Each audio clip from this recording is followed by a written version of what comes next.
May nakita akong question online kung ready na daw ba ang Pilipinas talaga sa EV. Hello mga paps, I'm Kuya Shane. Magandang sagutin to, no? Ready na nga ba? Siguro yung mga tao ready na eh. Kasi yung price naman, hindi na rin naman ganong kalayo, no? Compared dun sa mga di gasoline. Pero I think ang pinakamalaking issue dito yung infrastructure. Yung infrastructure ng mga charging station. Yan yung isa sa mga major problem dyan. Kasi halimbawa ito, scenario, meron akong EV car. For example lang, scenario, para wala pa akong EV car ngayon eh. May EV car ako ngayon. Tapos meron akong di gasolina. Going to Bicol. Gagamitin ko ba yung EV ko or yung di gasolina ko? Kasi ako personally, I will use yung di gasolina kong sasakyan. Kasi di ko alam, pag na-traffic ako, saan ko i-charge yan? Diba? So yun yung isang problema dyan, yung infrastructure nyan.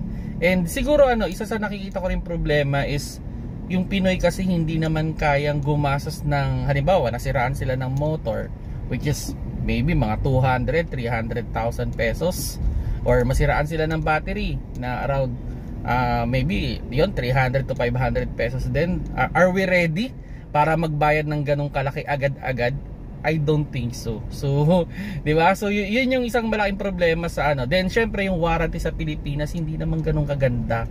Okay? Kumbaga yung mga manufacturer dito, yung mga kasa dito, hangga't kaya nilang ilaban na hindi ma-warranty yung sasakyan, gagawin nila 'yon, hahanapan nila ng mali.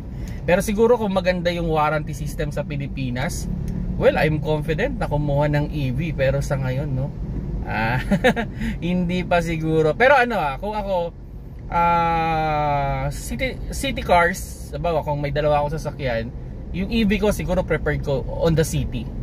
Pero pag mga pang long ride na, mga pang province ride na, I will go to the fuel pa rin talaga ako.